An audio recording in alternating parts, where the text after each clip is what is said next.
पूर्व वित्त मंत्री अरुण जेटली का आज दोपहर 12:07 पर दिल्ली के एम्स अस्पताल में निधन हो गया। वो 9 अगस्त से वहां पर भर्ती थे और पिछले काफी समय से अरुण जेटली का स्वास्थ्य खराब चल रहा था और इस वक्त पूर्व उप प्रधानमंत्री लालकृष्ण आडवाणी उनके घर पहुंचे हैं।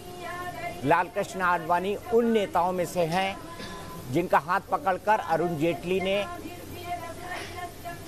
राजनीति में कदम रखा, भारतीय जनता पार्टी की राजनीति में कदम रखा। वैसे अखिल भारतीय विद्यार्थी परिषद और संघ से वो पहले से जुड़े हुए थे, लेकिन अरुण जेटली हमेशा लालकृष्ण आडवाणी को पिता तुल्य मानते थे। और आप देख सकते हैं इस वक्त लालकृष्ण आडवाणी आंखों में आंसू, उनके साथ उनके सचिव दीपक चोपड़ा जो अरुण जेटली के बेहद अनन्य मित्रों में से रहे।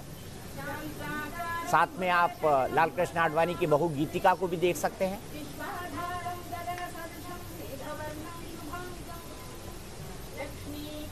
तो तमाम लोग एक एक करके जैसे जैसे जिसको पता चला कि अरुण जेटली जी अब नहीं रहे, लगभग पूरा दिल्ली कैलाश कॉलोनी के इस घर पर उमड़ पड़ा जहां पर अरुण जेटली लंबे समय से रहते रहे हैं। और दिल्ली ही नहीं, देश की राजनीति का अपने आप में ये बहुत बड़ा अड्डा रहा है।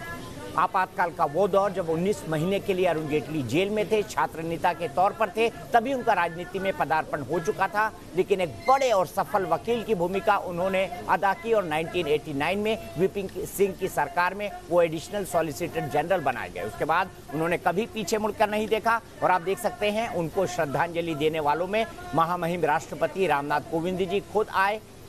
राजनाथ सिंह रक्षा मंत्री लखनऊ से अपना दौरा खत्म कर लौटे।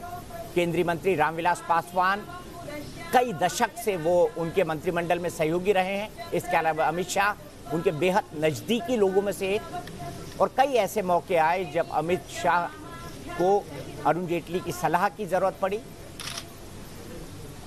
इसके अलावा आप दिल्ली के मुख्यमंत्री अरविंद केजरीवाल को भी देख सकते हैं। अरुण जेटली उन नेताओं में से थे जिनकी सभी राजनीतिक पार्टियों में बराबर की पैठ और बराबर के संबंध थे। चाहे वो क्रिकेटर हो, चाहे वो राजनेता हो, चाहे वो एक विद्वान हो, चाहे वो एक लेखक हो, चाहे वो एक फिल्म स्टार हो, चाहे वो एक आर्थिक नीति का जानकार हो, एक विशेषज्ञ हो, चाहे वो इंडस्ट्रिस्ट हो। ऐसे देश के गिने चुने जो टॉप लोग हैं वो सभी अरुण जेटली के व्यक्तिगत मित्रों के अंदर शामिल रहे हैं। तस्वीरों में आप देख सकते हैं परिवार पूरा बैठा हुआ है। उनकी पत्नी संगीता जेटली, बेटी सोनाली, बेटे रोहन तस्वीरों में आपको दिखाई दे रहे हैं। और एक एक करके लोगों के आने का सिलसिला कैलाश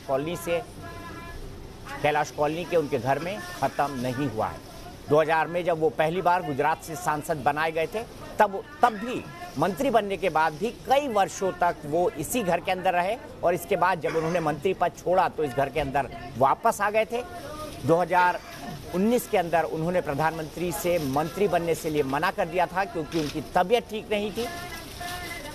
और अब आप देख सकते हैं सुब्रत राय सहारा ग्रुप के चेयरमैन इस वक्त श्रद्धांजलि दे रहे हैं।